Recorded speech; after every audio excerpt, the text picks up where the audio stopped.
Good morning, everybody, and welcome to a Monday with the Uninformed Fan. It's been a beautiful day to start the day so far. Jeffrey's in the house, 3-time behind the scene. I'm Tyson. I'm going to be your host for today. NFC North and NFC South on the schedule for today. Maybe a sprinkle of college. We'll see what happens. Jeffrey, how are we doing today, buddy? I'm discovering coffee. It's good. I'm glad I could put you onto that. Yeah. The fact that you said, why don't you go get a coffee? And I walked downstairs and there's a full pot and I decided to pour a full cup of coffee. And here we are. The crash is going to be epic. I got to go to work. Yeah, you're going to be drinking coffee all day then. You know what also will help you at work since you can't drink that whole thing? Espresso shots. Am I going to die today? No. Okay. If me and Mark didn't die from doing double espresso shots with a half a can of Red Bull, like as a bomb, you're going to be okay.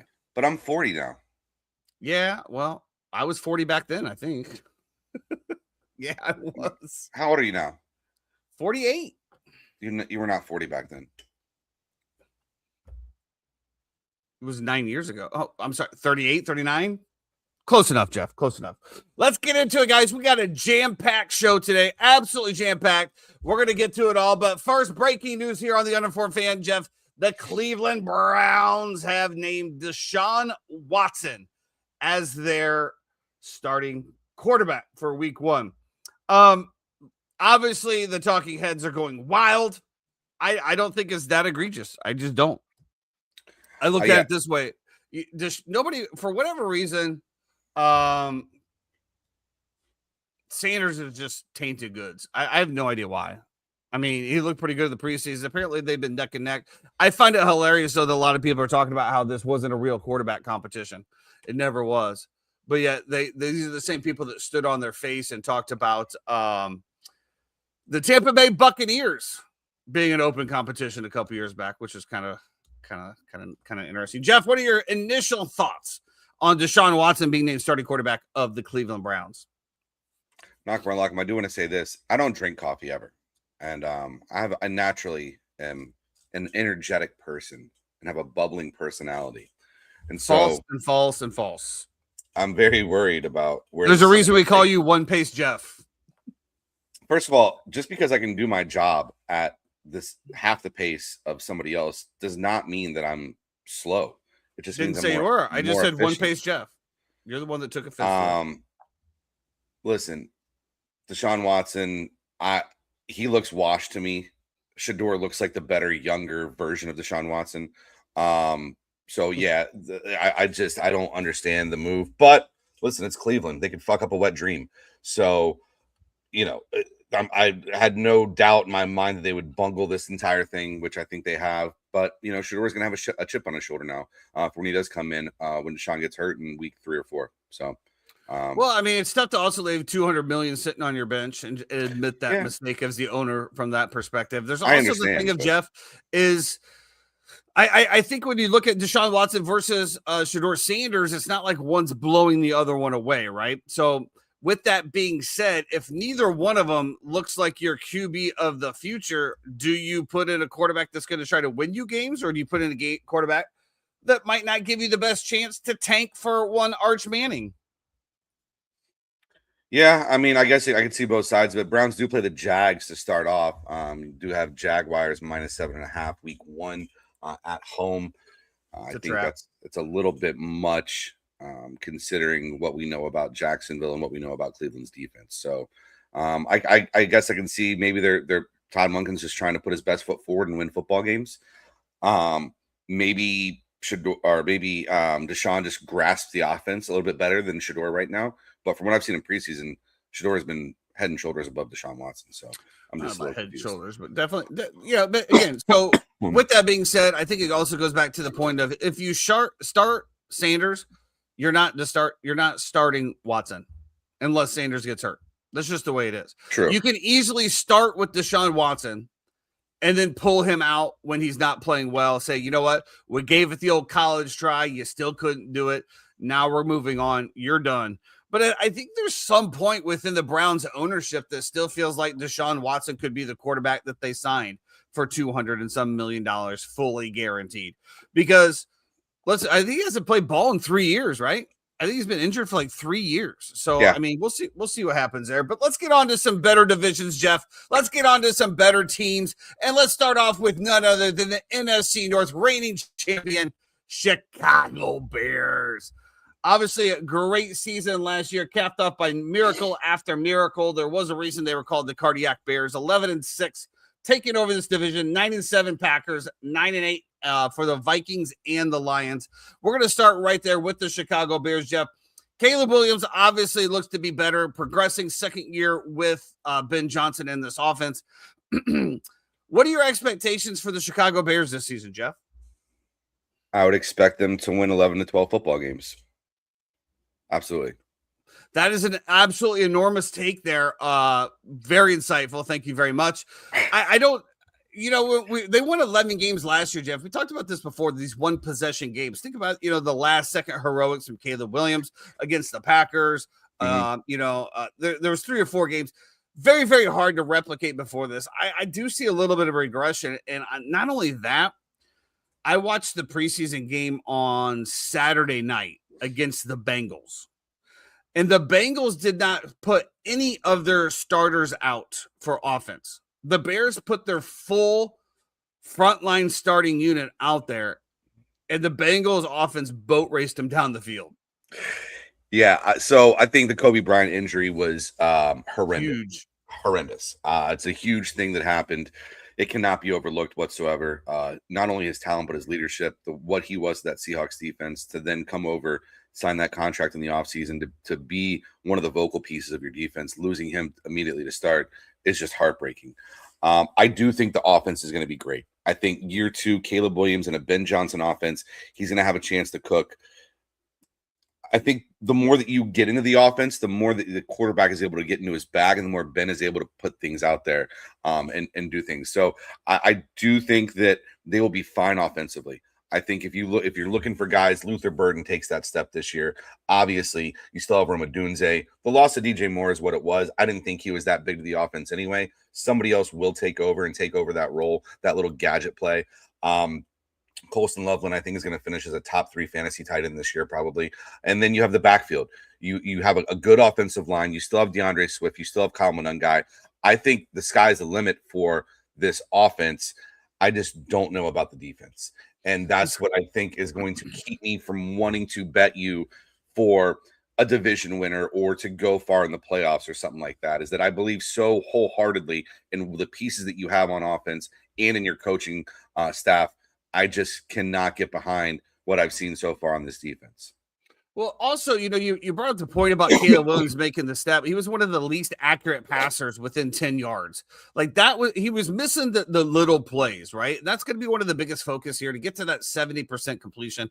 We've all seen Ben Johnson come on the record saying that they want to be the most prolific offense that they've ever seen. They want to run up the scores. They want to do this, that, and the other.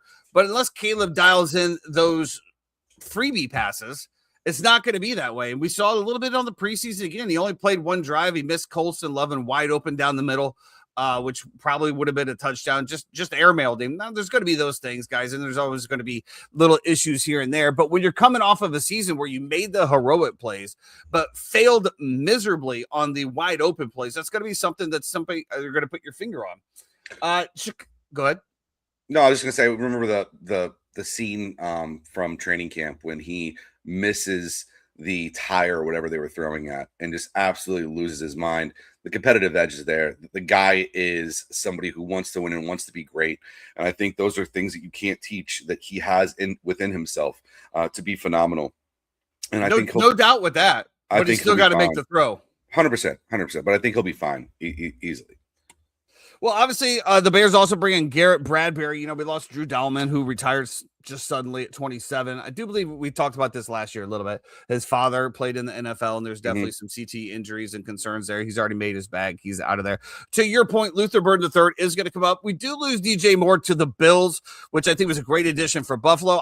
To your point, I don't think it was much of a loss for the Bears because he just didn't seem like He just didn't seem interested. It was an AJ Brown situation, honestly. But not as Similarly. publicly. He wasn't reading Correct. a book on the sideline, but he might as well have been. Correct. Because he was just disengaged, walking off the field in the middle of routes. We saw that at the end of the season, he didn't complete the route. And then, of course, he goes to Buffalo. He's in an interview, and you can kind of see from that interview, it wasn't necessarily like egregious, but you could just see that him and Caleb just didn't click. To me, the way that I feel of DJ Moore, that he felt Caleb was a diva. And all of the attention was on Caleb. He likes it, and he just didn't want any part with it. And that's fine. It's okay. You don't have to love your quarterback, but you still got to produce for the team. So, to your point, Luther Burden III is going to take over that. Rome Odunze, I absolutely love Colston Loveland this year. As far as fantasy targets with the Chicago Bears, I don't like anybody except for DeAndre Swift, where he's going in ADP. I think that's an absolute steal. He's going to get the touches. He might have a little bit more of a split with Kyle Monangai this year to try to stay healthy. But to me, if you're going to target anybody, I don't also like Caleb Williams just with the schedule. Even though he almost threw for 4,000 yards last year, we know that's going to be a priority this year. They want that record for whatever reason. I could care less, just win football games. But I don't like the schedule. It's the third hardest schedule. We talk about this all the time as far as the schedule on paper versus the schedule as it plays out. You could be facing some of these tough teams on paper at the preseason, but a couple injuries could easily knock them way down the list. So that is one thing to take with a grain of salt as well. But Rome Odunze and Luther Bird III, I feel like that ball is just going to be spread out so much that I don't feel like you're going to have one that's going to just completely run away with it. To me, if there's anybody on the passing game I'm targeting, it is Colston Loveland. And where he's going with his ADP, I think it's actually a good pickup there. And like I said, DeAndre Swift, those would be the two that I would target on there. To your point, Jeff, I don't know. That defense is Swiss cheese. I'm starting to question Dennis Allen. I really am. Yeah. I really am. I thought you had a much better defense last year, honestly. And I get you out of the pieces, and it could have been good this year, but man, the way it's looking now, it's not. Yeah, again, personnel is one thing. I mean, obviously the personnel is lacking. You go out and trade for Kobe Bryant, he gets hurt. They really haven't done anything. Jalen Johnson just continues to milk the Chicago Bears. The Bears Twitter was absolutely roasting this dude. He's on the sideline, hasn't played hardly in 2 years. He's got his 5 gold diamond chains on. He's got his diamond earrings, his big old sunglasses, the whole 9 yards. And the Chicago Bears Twitter is like, if there was a poster to how to fleece your organization, look at it. Bottom line is you got to be on the field, man. Will Tyreek Stevenson actually step up and perform this year? A lot of questions, man. That offense is going to have to be lights out. And I think it can be, to the point. I feel like we're talking about the Chicago Bears this year, what we've been saying about the Bengals last year. Can now that we've seen that the offense can soar, can the Bears outscore their opponents? Because the defense just looks like Swiss cheese. I see Chad is that your over under, Chad? Is that where you're thinking it? 10 wins is going to be close to me. I think it's going to be right there. So 9 or 10. Yeah, he's moved on to Detroit. Yeah, I mean Detroit. Yeah, let's go right into Detroit. Detroit is Detroit, and honestly, the past 2 years they've been so decimated with injuries. Like I think it was 2 years ago or last year, their entire secondary was out. The entire secondary. So obviously you go through stuff like that. I think it has probably the most consistent offense. Jared Goff behind there, I think, is a top 10 quarterback. Obviously, Jahmyr Gibbs is going to be a league winner for fantasy teams if you were able to get him and stays healthy. You got Amon-Ra Brown, one of the better wide receivers, and Jameson Williams out there as well. A lot of targets. I mean, yeah, I think well-coached, well-rounded. I think they're balanced on both sides of the football. The biggest question, the only question I'm going to have with this NFC North is how much do they cannibalize each other during divisional play? It's interesting. Chad says that he thinks this is going to be the best division in football. I disagree. Well, I think this division and the NFC West, I think are I think there's going to be some prizes in this division that we'll get to in a minute. When it comes to Detroit in itself, I have a few issues here. One of my issues is that look, Chad's right. Their schedule is incredible. They have one of the weakest strength of schedules. I don't think Jared Goff plays a cold outdoor game until week 15. Something like that, like just unbelievable. They get all these dome games, and they get not only dome games but warm weather outside games as well too down here in the South. So Shout out to the NFL schedule makers for trying to help them out, because we know what happens to Jared Goff when he gets down to that nitty gritty time, is that he turns into a fucking pumpkin. And the other issue that I have with this team is that I don't think that their offensive line is as good as we thought it was. I think they still have Penei Sewell, who's an incredible talent. But other than that, they've lost a lot. I realize they drafted a little bit this year, so we're going to have to, kind of wait and see how that plays out. But their defense has been gutted a little bit as well, too, when it comes to Terry Arnold stuff, when it comes to the guys they lost, Alex Anzalone going over to the Tampa Bay Buccaneers, just different moves and situations. Their window, I think, is closed in terms of their hope for a Super Bowl. And I think it closed a couple years ago when they lost that game to the 49ers. I do not think that they are going to be very good this year. I think they are all smoke and mirrors. I think this is when you're going to see major changes happen in this offseason with this team. Obviously, Jahmyr Gibbs will still be there, but I think that you will see a little bit of a shift, if you will, when this season's over. Just my opinion. Like I said, people seem to hate it lately, but we're here to have a take. Some wild takes, Jeff, and that's what it's all here about to have a at the Uninformed Fan. And my take is that Detroit is not going to be very good this year. I think they're a little bit overhyped. So define very good. I mean, last year they had. I would take their under 10.5 wins, where Chad has their over. I mean, you go back to last year, though. I mean, we could arguably say that they had probably one of the worst decimated injuries of anybody in the league last year as well. Still managed to pull out 9 games. So you don't think they can squeeze an extra 2 with a healthy team? No, you haven't proven to me that you're going to be healthy any year. And all you've done is lost pieces. I don't think you've really added anything that great. You could say Pacheco's a great another 1-2 punch to go along with Jahmyr Gibbs, the Lightning and Thunder, or what is it, Sonic and Knuckles, or whatever they called him before. Yeah, I don't know. It's just something about it doesn't sit right with me. I don't think their offensive line is good enough, and I think they're going to play some defensive lines that are going to be decent and be able to expose that part as well too. We shall see. Me and Jeff always have an outstanding bet between Amon-Ra St. Brown and Jameson Williams. It got pretty close there at the end last year, Jeff. Kind of, but not really. Also, I don't think I've ever been paid off of any of these bets. I only pay you off the bets. You lost like 4. 2 of them canceled out, and you still owe 2. I don't owe anything. Yeah. After I buy you 5 high noons, you're like, okay, we're. See, I'm a man of the people, Jeff. I'm a man of the people. Yes, pineapple high noons is the way to Tyson's heart. You can also tell when the pineapple's high news kicked in on Tyson's draft night as well. Absolutely, knock him. Absolutely, he was supposed to have a big year last year, and just I remember I drafted Jameson Williams his first year in the league when he was like suspended for gambling or whatever it was, or maybe he was hurt. No, it was ACL. Yeah, ACL. They took him really high. I've always loved his talent. I thought he's incredible. Even at Alabama, watching him, he looks different on the field than everybody else when he gets the ball in his hands.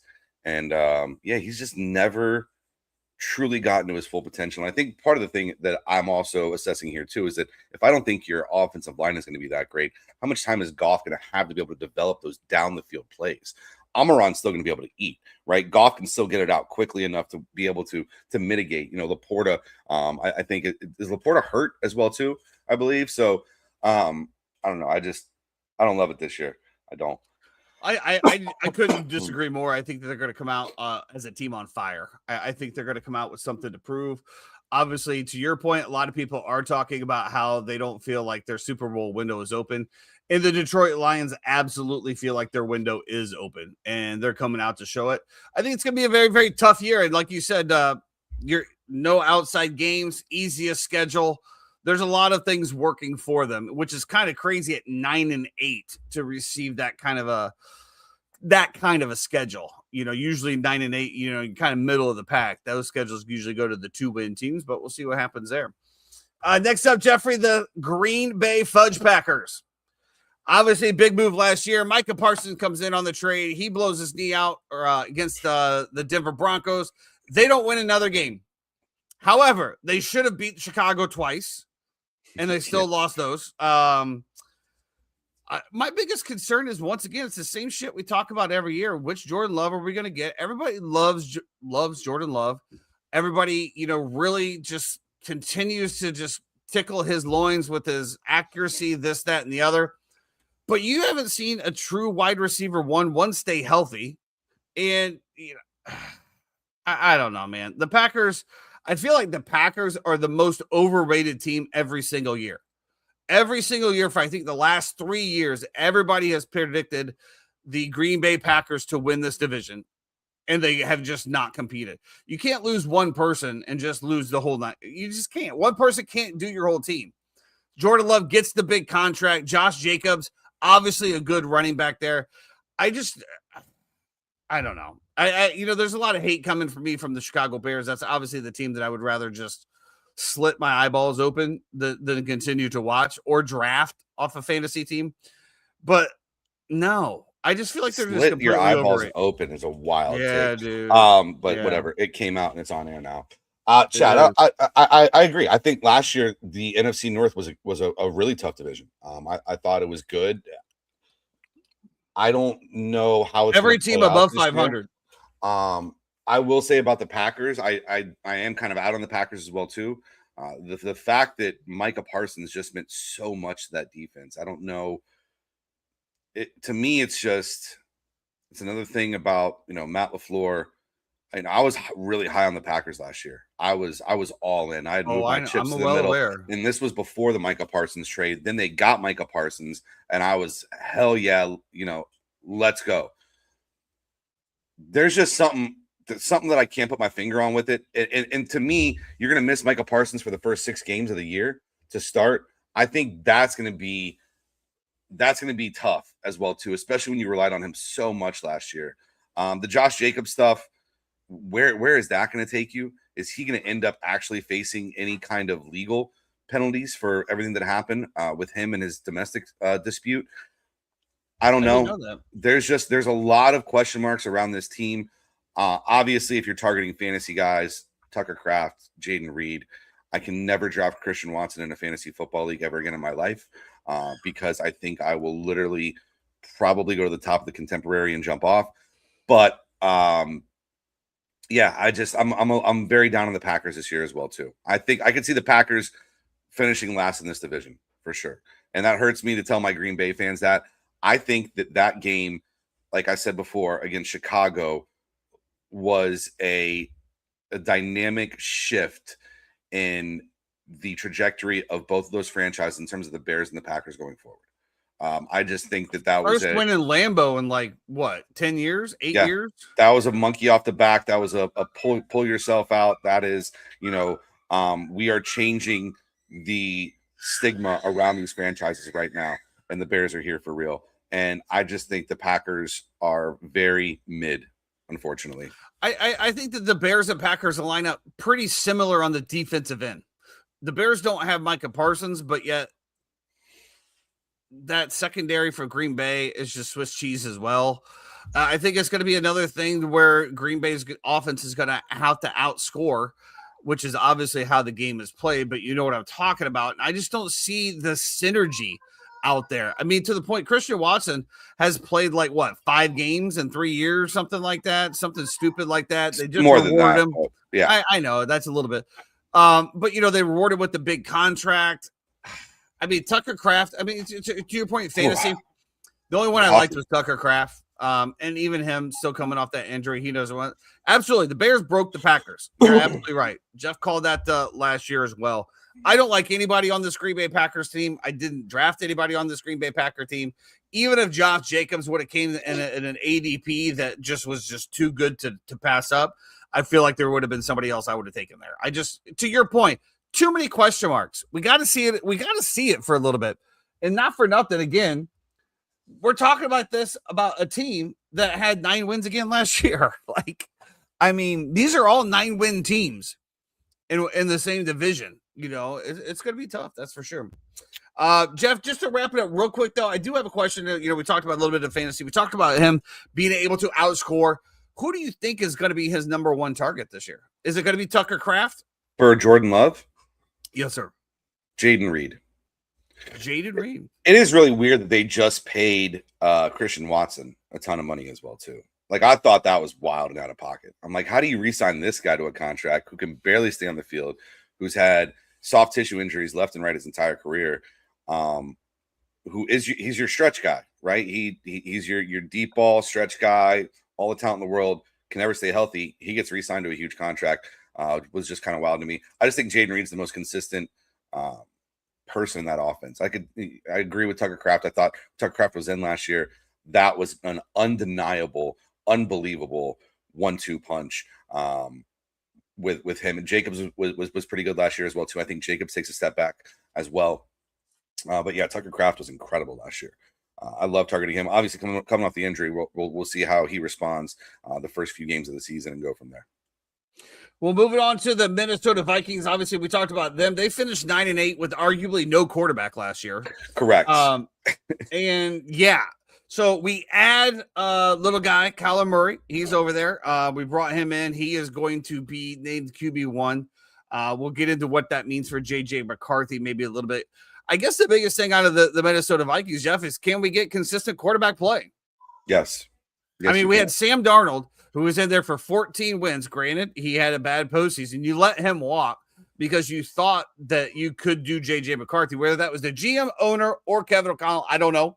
Whichever one thought that they could make J.J. McCarthy into it. Maybe he still can, but maybe he's just not ready. But you let him go. He promptly wins the Super Bowl next year. You went from 14 wins to 9 wins. How many wins do we get with Kyler Murray? Can we get the consistent play? Can he see over the line to be able to see Justin Jefferson down the field? All questions I have for this Minnesota Vikings team. Well, keep in mind, it's not just Justin Jefferson. You have Jordan Addison. You have TJ Hawkinson. You have a decent running back room as well, too. And you still have Brian Flores on defense.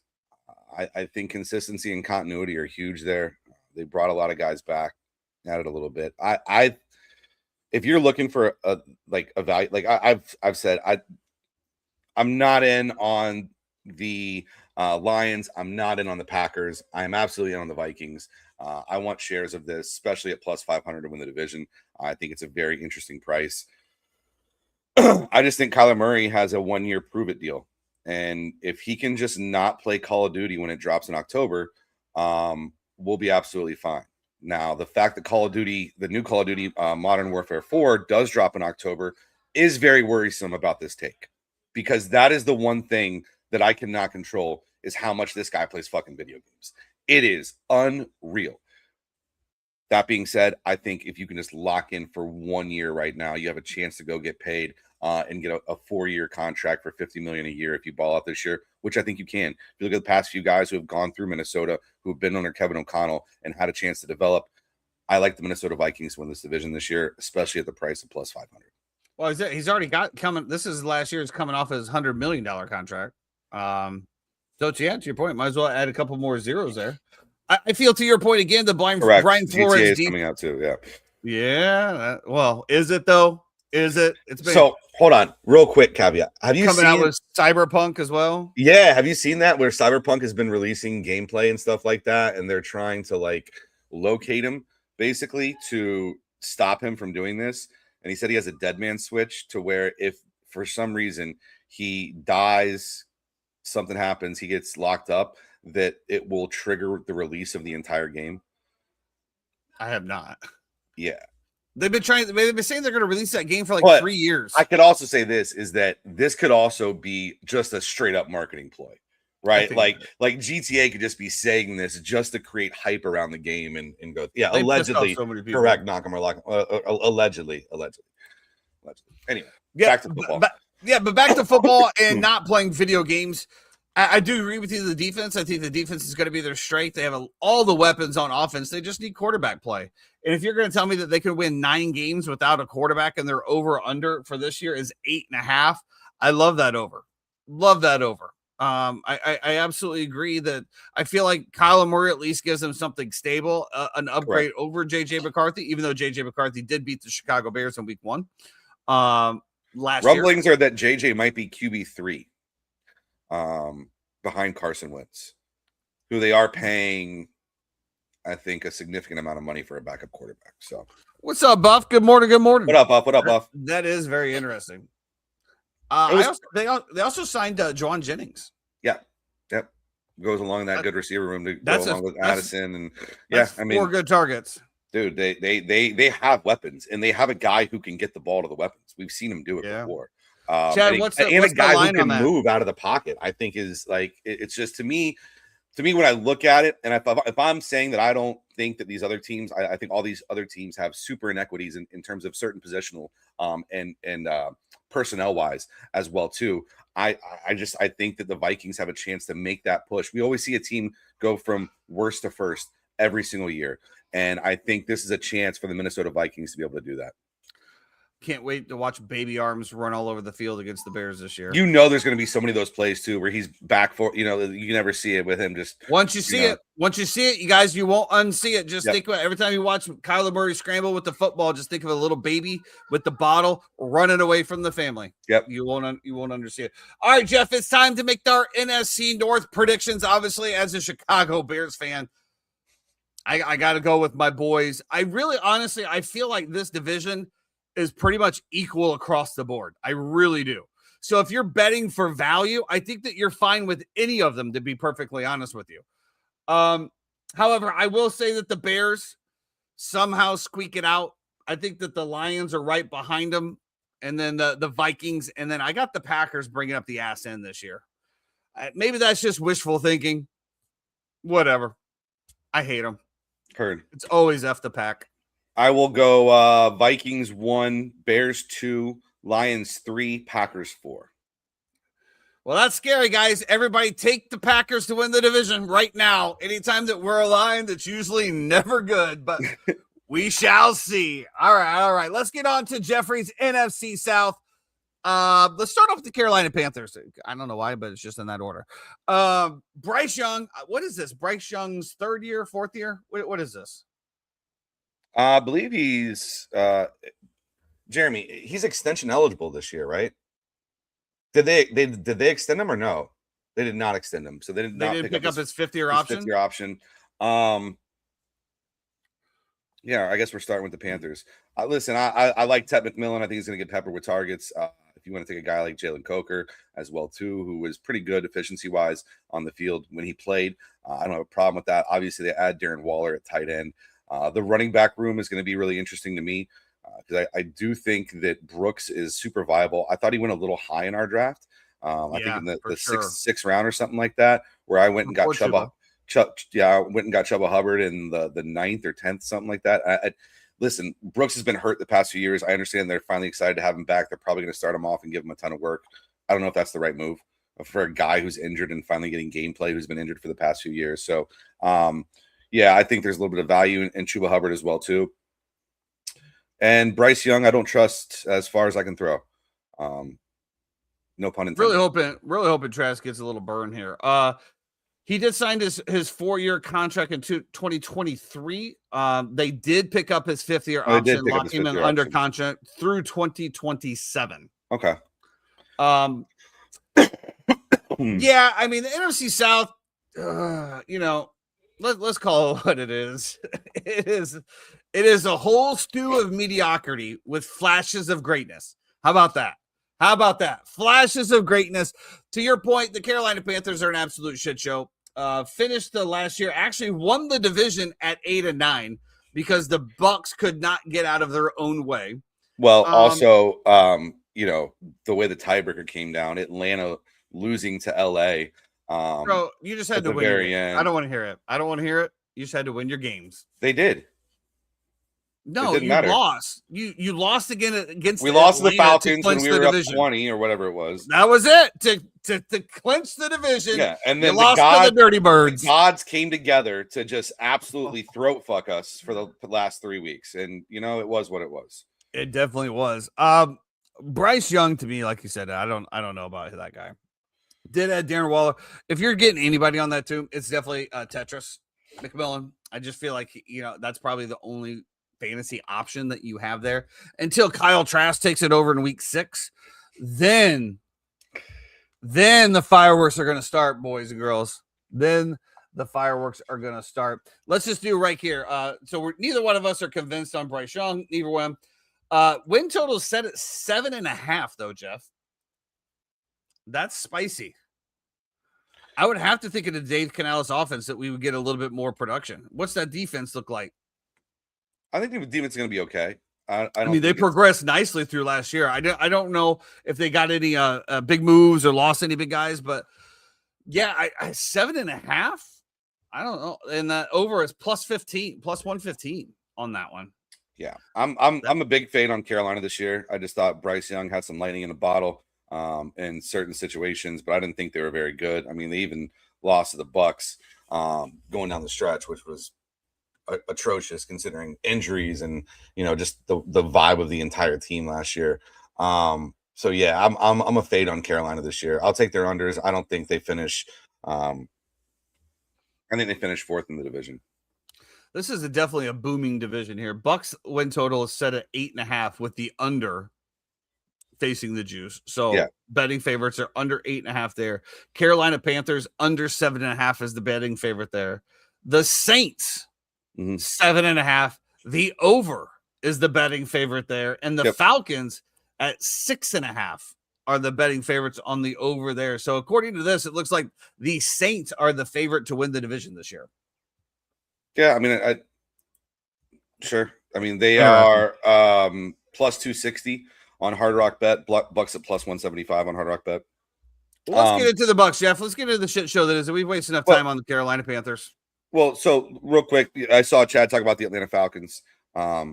It's funny because I don't believe in either of their quarterbacks. And for a moment, I did believe in Penix, but after watching that offensive line and seeing how he can't move, it's just a tough thing for me to be able to see. I love Bijan. I love Drake. I love Pitts. I think that they do have legitimate weapons there. My problem is coaching as well. I'm not really a Stefanski guy. I think people think that he's a genius because Joe Flacco has come saved him a few times. It doesn't register for me. I don't think he evaluates quarterbacks very well. They do have a 3rd string kid who I saw who played D2 ball, who was pretty good. I forget his name. Jeremy, if there's any way you can find that for me. He's looked okay wearing Kirk Cousins' number, but with more agility. He's like 6'4", 225, live arm. That would be the guy I would turn to. But for some reason, they're gonna roll it out there with Tua and Penix. I don't see this happening. The Pierce thing, he's gonna miss 8 games, which is crazy to me. I thought he would be gone for the entire year at least. Their defense is gonna be decent. I think their defense will be okay, but I'm not really sold. I think they finished 3rd in the division this year. Well, I mean, we've talked about this numerous times. If you don't have a quarterback, you don't have a team. Yeah, it's just the way it is. You have to have a quarterback. That's why it's the highest paid position in the league. And when they drafted Michael Penix Jr., you like the pick if he could stay healthy. I do believe. Correct. And he can't. And Jack Strand is actually QB4. I apologize, but he's looked good in preseason. That was the biggest thing on him. Everybody was just and blah blah blah. Tua. I don't know which one even gets, that was one of the biggest things, especially drafting in the number 2 overall position. I was, gearing up for a Bijan Robinson season, but I didn't love it. I didn't love it. You got very blessed. I did. I got very blessed that somebody decided to take Bijan Robinson number 1 overall. Thank you, Sonny. Yeah. But yeah, I don't know. I mean, it brings in London. It brings in Pitts, and who's their number 2? Where in Atlanta? Yeah, it was Mooney, but I think he lost Mooney. Mooney's gone now. They had Zacchaeus, right? Was with them last year, who had a few shining moments as well too. Yeah, he came off the Bears. I did like him. Little guy, squaggerly guy. Drake London, Johan Dotson, and Zacchaeus is who they have. Dotson could be a good player. He was a highly drafted back in the day, I do believe, by the Commanders. But yeah, who's throwing the ball, bro? I don't know. To me, let me ask you this question, Jeff. The Atlanta Falcons with the number 1 pick in Arch Manning next year. Dangerous. I know everybody's loving Arch Manning. I haven't seen a lot on tape that just blows me away. I don't know. I don't know what your thought is. He's a dual threat. He can throw the ball. He's got a great last name. He struggled mightily to start the year last year. But you got to understand, too, he's going into action that is not what he's used to.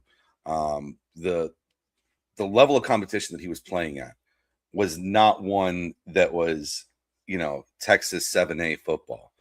He was playing in a little bit smaller division against slower competition. So it's going to take a minute to get the speed back up there.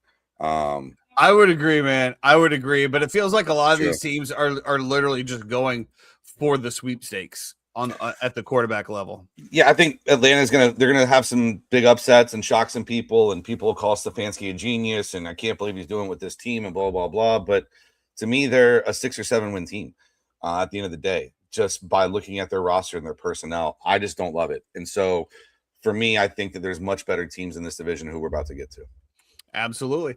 Well, let's just go over. We talked about a little bit of the fantasy. Obviously, Drake London going very, very high. I draft at your own risk, man. I mean, until we find out who's throwing the ball, none of those receivers have done very, very well fantasy-wise. Kyle Pitts kind of showed up a little bit last year. I do like Kyle Pitts as an option, especially where he's going with his ADP, because I feel like it's going to be a lot of dump-offs, a lot of Tua running for his life, trying not to dive head first, so we'll see what happens there.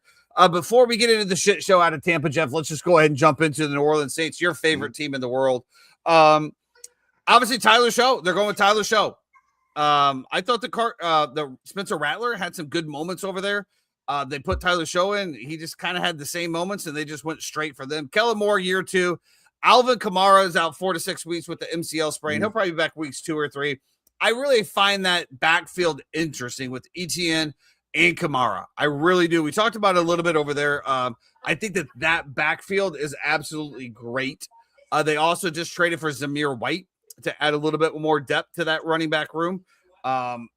It's crazy to me that still in fantasy, he's not ruled out yet. So you can't put anybody on an IR, which that to me is wild if you've already had your drafts. I just got a chance to put Alec Pierce on there yesterday. So I finally got a chance to move Alec Pierce to IR because he's ruled out, I guess, officially. So. Yeah, so I mean, Kamara's rule out questionable. Yeah, like, what are we doing here, boys and girls? That's a team thing. That's on them. That's not on ESPN. Moving.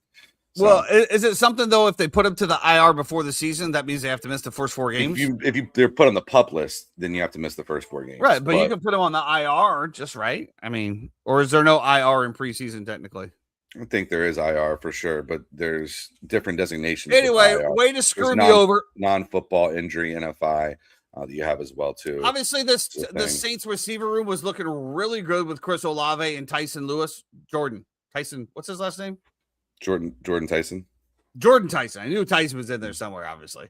Of course, Tyson does get hurt. Now he's going to miss some time as well. A lot of question marks for the Saints team, in my opinion. The defense last year was supposed to be the catapult, the thing that held it together. They had a lot of games where they got exposed as well. Obviously, when you look at the Falcons, the Saints, and the Panthers, you think all of these teams are still trying to find their way. None of them have a quarterback. None of them have a quarterback that's proven quarterback. Who's the proven quarterback out of those 3 teams? Well, I think Tyler Shaw had a really good. He could be. He did. I really like the kid. But it's not something that you said last year. You're not pushing all your chips in and going 100% on Tyler Shaw. You need to see a little bit more. And yeah, maybe if you see a little bit more this year, then yeah, you can go all in next year. Okay, we got our quarterback. Now we can start drafting other pieces. But to your point, to my point, it's not like somebody's like, okay, I feel comfortable building a franchise around Tyler Show right now.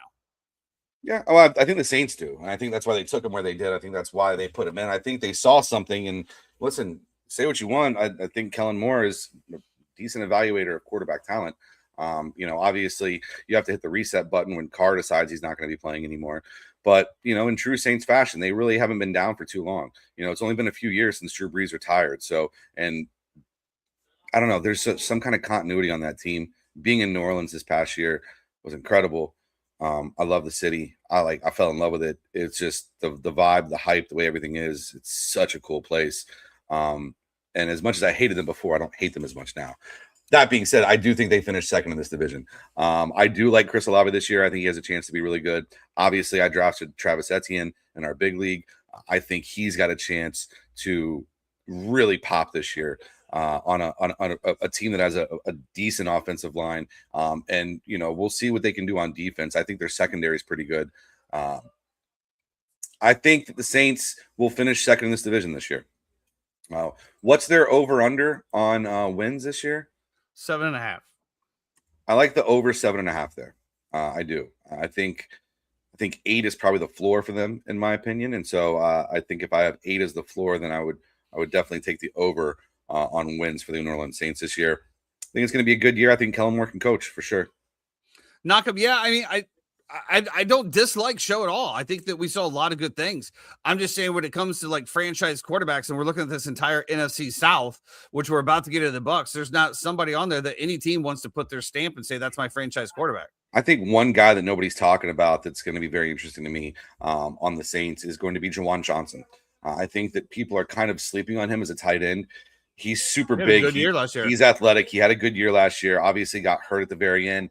And I just think with a full year, especially with Jordan Tyson now missing 2 months to start the year, they're going to need weapons. They're going to need guys to be able to, they trust that they're going to be able to throw to. I think it just ups a guy's value like Etienne, but also Juwan Johnson has a chance to finish as a top 5 fantasy tight end this year, depending on how Show does. I would agree. Well, let's get into it, Jeff. Let's get into the shit show that is Jeffrey's Tampa Bay Buccaneers. Finishing second. Oh, dude, it's a shit show. Nah. You can't tell me that's not a shit show. All of the drama with Baker, Vita Vea. I'll tell you what, though. That Reuben Bain Jr. kid. Woo! Who's the team that passed on? Did the Browns pass on him? A couple teams passed on him, honestly. Yeah, but there was one significant team that jumped couldn't out. Believe that he fell. I think the Bucs are so undervalued this year. I don't understand it. I think even if, let's say this Emeka Buka thing with the toe injury actually turns into something, they still have a decent wide receiver room. You still have Chris Godwin. You still have Jalen McMillan, who I know is a little banged up, but he'll be back. They got a guy in Ted Hurst who's a 6'4" burner on the outside with great hands, who can really, really play wide receiver coming out of Georgia State. I just think Baker has a chip on his shoulder this year. Now you put Vita out there. You got him on a contract that was, in my opinion, I thought it was team friendly. He gets an extra $6 million this year and $24 million next year. Cool. No problem with that whatsoever. Would have been much worse if we had signed him to a 4 or 5 year deal, in my opinion, but especially at 31, you get to kind of see what he can do, and he gets paid, and all the money's guaranteed for him as well, too. So it all works out for everybody. What we added, really good on the ends, right? Yaya Diaby's going to be back. He's going to be a monster on one end. You have Vita Vea up the middle. Now you're going to have Reuben Bain Jr. on the other end as well, too. I thought the Alex Anzalone pickup was a small pickup that people kind of didn't really see, but we needed somebody at linebacker to replace Levante David. I think they've done well on the back end when it comes to, having a guy like Tyke Smith and Antoine Winfield Jr. At DB. Fantastic as well, too. At safety, one of the best safety tandems in the NFL, I think. And I think because I don't think our secondary is top 10. I think it's probably top 15 in the league. But I think it's going to look a lot better when you have a really, really good pass rush that's able to get the quarterback quickly, and you're also able to bring your safeties up to mitigate as well, too. I just think it's all there for Todd Bowles to be able to have a great year this year, and it's there for Baker. He's back with a guy who uses the same verbiage as when he had Liam Cohen, one of his best years, and Zach Robinson, who's Liam Cohen's best friend. I think it all kind of matches up, personally. I think they have a great O-line. I think they have a top 5 offensive line, in my opinion. The question will be Bucky Irving, what kind of role Kenneth Gainwell have this year? And then that RB3 thing is really interesting. The whole Ashton Genty thing, he may or may not have torn his ACL. They're not sure what's going on, so on and so forth. And then you turn around and look at it, and Sean Tucker was RB4 in our last preseason game. They had a guy named Jonah Williams playing at RB3. And one of the reasons for that is because they picked up Sean Tucker's full option, which was $3.5 million. So if you really want to be paying your third string running back $4 million. And so I think there's a trade opportunity there, depending on what happens for running back injuries, for them to be able to shed some of that. I don't know. It's a lot going on. And I think this is a prove it year for everybody. Todd Bowles, Baker Mayfield, everybody is kind of in a prove it year, but I just think, and I know our schedule is difficult. I know it's not the easiest to be able to get through. But I believe in this team's fight. I think they're going to play their ass off. And I think sky's the limit for them this year. Sky is the limit. From Baker Mayfield's lips to God's ears. 8.5 win total, but the sky's the limit. Over 8.5. I went through the whole schedule. I have them winning 12 games. But 12-5. All right, guys, let us know what your thoughts are on the Tampa Bay Buccaneers. I will give it to you, but as far as the prove it year for everybody, but let me ask you this question: with Baker's contract, right? From my understanding, it wasn't necessarily the annual value of the contract, nor was it the guaranteed money of the contract. It was the length of the contract. It was 2 years that they offered first. And he wants what, 4? First of all, you're wrong to say that. It was everything. It was years, it was money per, and it was guaranteed money. Okay. They missed on all 3. Okay. He came out and said that. So. Oh, okay. Obviously, I don't. Once they did my once boy Kyle Trask left, once they did my boy Trask dirty, I kind of moved on from there. I mean, they did my boy dirty, Jameis Winston, bro. Got rid of him, bringing Tom Brady. Jameis Winston had plenty of time to. All right, Jeff, let's get into it. Still giving hype speeches pregame. NFC South, give me your winner. Bucks. Give me your division. Bucks, Saints, Falcons, Panthers. I definitely agree with you there, Knockham. The Bucks' run schedule against what they're going is very favorable. Very favorable. So that O-line can stay healthy, then I think Bucky could have a big year. Absolutely. I think a lot of it had to do with the O-line not being healthy last year, the amount that they threw the ball last year, Bucky being hurt last year, and also, his first point of contact where he's touching the ball, I think was terrible as well too. So I think it all kind of factors and mitigates in. Give him the ball, run behind Tristan Wirfs, figure it out, man. For some reason, I feel like the Bucks are just on the edge of implosion. Like, bad season, like the whole team is just exploded. I don't know. I don't know why. Well, you got rid of Mike Evans, right? Okay. Mike left us. We didn't get rid of Mike. Mike wanted to move on. But why? He felt like he needed a new challenge in his life. Right. Okay. Anyway, I don't know, Tyson. I don't want to talk about it. It's still fresh. It's still new. Stop bringing up my ex, bro. Stop bringing up my ex. You lost your one franchise player that had been just a staple of there. He's still our franchise player. No, he's not. He's the San Francisco 49ers power injury away from retirement. Is in the Buccaneers Ring of Honor. He's a first ballot Hall of Famer as a Buck. Shut your whore mouth. You shut your mouth. I just feel like they're like one season away from implosion. That's next season. I do believe the Bucks and Saints are going to fight for this division. I will give the Bucks a slight edge here, but I do believe that the Saints are going to be right there. Give me Bucks, Saints, Panthers, Falcons. Yeah, I do believe that. I think the Falcons are going to be dead last this year. That's just a shit show, man. Again, 2 quarterbacks equals no quarterback. I mean, we talked about it in college. I think what sucks is that I think if you look at their personnel and their roster, like they have good people on their roster. They just don't have a quarterback. They just don't have somebody get the ball to them. And, whether it be Tua or whether it be Penix, it's not it, man. It's not it. And, I don't know that offensive line as well, too. I thought it was going to be okay. It's not looked good so far in preseason.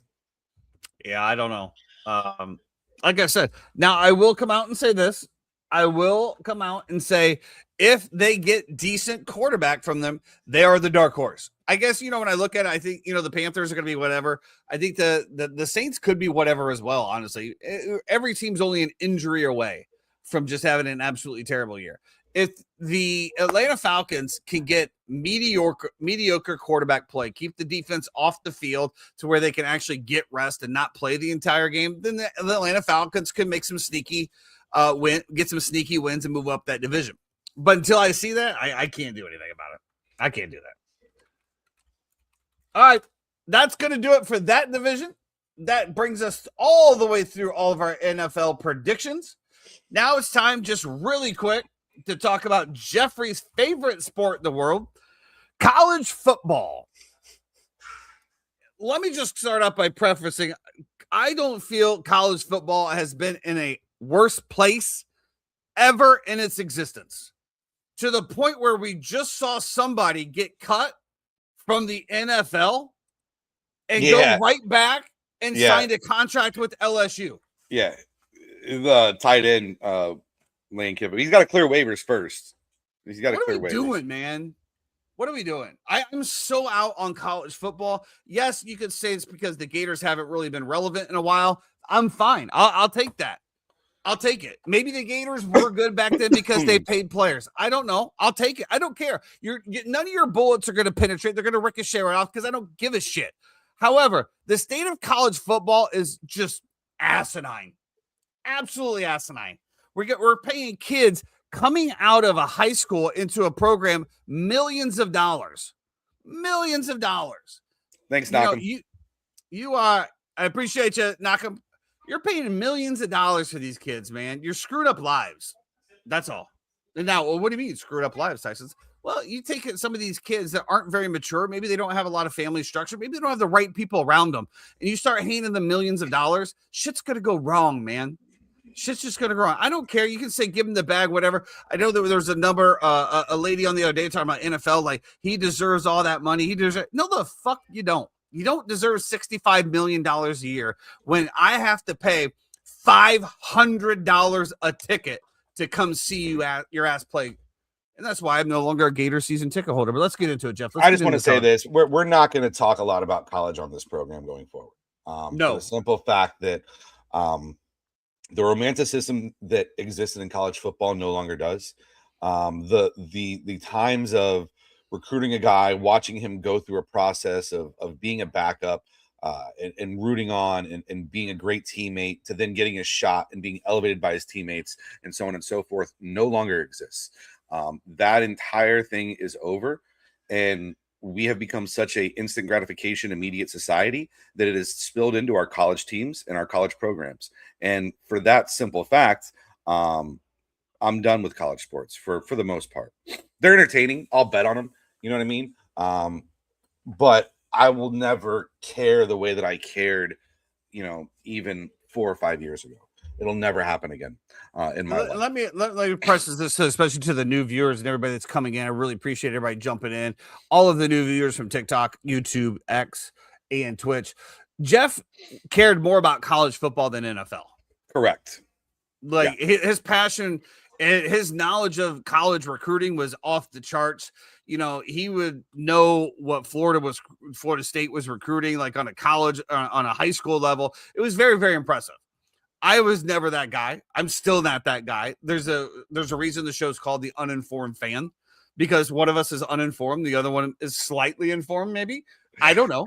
Well, a lot of people tell you I'm misinformed. I'll tell you that. A lot of people. Well, you do have some pretty bad takes. I will say that. You do have some pretty bad takes. Well, but that's what it's about. Because if we agreed on everything, what would this be even worth watching? If we agreed on everything? No, it sure wouldn't.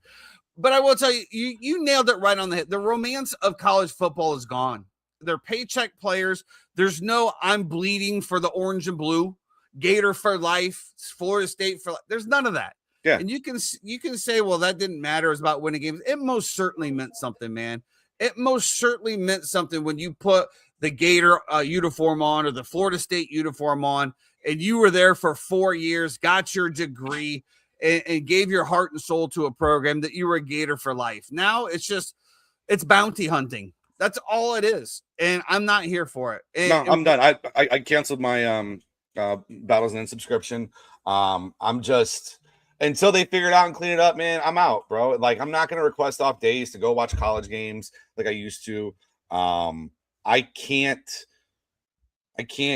be as emotionally tied to it as I was. You know who I am going to root for this year, though? I will say this. I'm going to root for Oregon this year. I'm going to root for Oregon this year. So Phil Knight can see a championship before he dies? Absolutely. What has Phil Knight done to touch your heart so much? I mean, well, Nike touches a lot of places on me every day.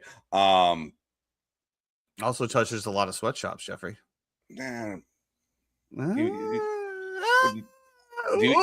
eat Chick-fil-A, bro. Like I can't pick and choose what cross I'm gonna die on today. Based off of somebody's ethics. I'm just going based off of the material right in front of me. But I just put it in front of you. Yeah, I don't give a fuck. There we go. Yeah. I mean, I guess that would be nice to see. I mean, I think it'd be cool to see, and I think they have a team this year, and I love the way that Dan Lanning has approached this entire thing. We're moving on from you. You know what I mean? Like, you went to the NFL. We're not going to be a program that takes anybody who tries to leave the NFL and come back to college. It's just not going to happen. It's not the program. I didn't even see that. Yeah, he had a really strong stance on it. Now Lane, the Lane train will take whatever he can, and the kid played for Ole Miss. He was a tight end for Ole Miss. Lane will sell his soul to doesn't win. give a fuck. Cool, perfect, whatever. Like that's fine. I'm whatever. I'm okay. But for me right now, and maybe it also has to do with Florida State, not being great and expectations and stuff like that. I'm sure that all kind of plays into it. But yeah, I mean, right now I'm so out on college football. Go Oregon. Hope y'all win. That would be the reason why I don't root for Oregon, just because I know that they have a blank check and they're just paycheck players. But I guess whatever. Shout out to the best uniforms on the field, though. I'll give them that. I will say this, right? You look at Oregon and a guy like Dante Moore, who could have gone pro, gone to the NFL, could have been a high draft pick, did not want to go into a situation like that. We lost. Hold on. We lost you there for a minute. Right at the beginning of that thought. Okay. So a guy like Dante Moore could have gone to the NFL, who decides at the very last minute he's going to come back and he's not going to go because he didn't want to go to one of those shitty situations, the Jets, the Browns, something like that, and be stuck in purgatory forever. Comes back to school to finish out his career and hopefully lead them to a national championship. Dylan Raiola, who was an all-star at Nebraska, one of the most touted kids in college football, transfers to Oregon, right before Dante Moore makes the decision. Now, Raiola could sit there and recant and say, never mind, I'm not going to do this. He's going to sit behind Dante Moore for an entire year. You don't see that very often in college anymore. And so I think that the culture that Dan Lanning is building there, I fuck with. Is it a culture or is it a paycheck? What's the paycheck? Well, I'm sure it goes hand in hand. I'm sitting for a millie. I'll sit for a millie, whatever, sit and learn. I know it's my team next year, but that's the other problem too, is you're not going to have guys like, coming out of high school that are, 5 stars that are walking around on the field, because you have guys who coaches need to win now. That we're in such a press society now where you have to win, that they're going to go to transfer portal quarterback instead of taking a kid and letting him, eat shit for a year and grind his teeth and figure it out. It's just the way it is. There are no rebuilding years anymore. It sucks, man. We're so microwavable. It's tough. I'll get off my soapbox. That's fine. I loved all your points there. And, looking over, Jeff, this is the first time I can remember that neither Florida or Florida State are ranked in the top 25 to start the season. Yeah. Shout out to Miami in this its and this timeline that we're that's right up their lane to be able to just throw bags of money at people and be in the crypto universe and figure it out right now. Good for them. Coral Gables really nice spot. Just looking over this top 25, and I don't know if you have it up there, but to me, it's Ohio State and then everybody else. I mean, the roster that they're putting together over there at the Buckeye Nation last year, wide receiver you might as well go ahead and crown them that. I don't know how you take that away from them. I mean, wide receiver you, not quarterback you, which is kind of wild considering how well the wide receivers do and how poor the quarterbacks translate to the NFL. But that's a whole different story. I know that you're going for Oregon, but who do you think is going to come out on top this year? I know we don't look at it very much, though. I think Oregon wins. But what I was going to say about that, too, is that let's keep a close eye on Ohio State. They have definitely been wide receiver you. They have Jeremiah Smith. He's going to be, he could be a top pick in the NFL draft. He could have been a top pick in the NFL draft this year if he came out. He is that talented. He's an incredible athlete, incredible guy. But they did lose Brian Hartline, who had been their wide receiver coach for a very long time. He goes and takes the job, I believe, at USF now. So he's the head coach at USF. I think he's got a chance to create a little bit of a pipeline there. And also he's right where he loves to recruit already. Didn't Arthur Smith come over and take over the offensive coordinator job? I don't know, bro. 3 times. Can you check? I think Arthur Smith is the offensive coordinator for the Florida or for Ohio State now. I thought it was Chip Kelly for a minute. Was there as the OC, but could be wrong. Oh, this is CBS Sports Rankings. I was going to say CBS Sports Rankings has Florida ranked at 22nd. I'm still looking for Florida State. Oh, there it is, 38th. Well, at least Jeff, we'll get together for the Florida State game. That'll always be Arthur Smith is the offensive coordinator of Ohio State. Yeah, I'm not saying, dude. Then tell me you got enough money without telling me you got enough money. Yeah, I'm going to go over there with no pressure. Absolutely, bunch of kids. Yeah, no. Go Oregon.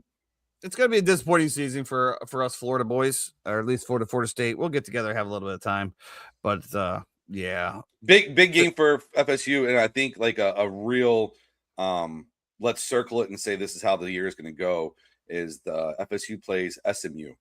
I believe a week from Saturday, I want to say.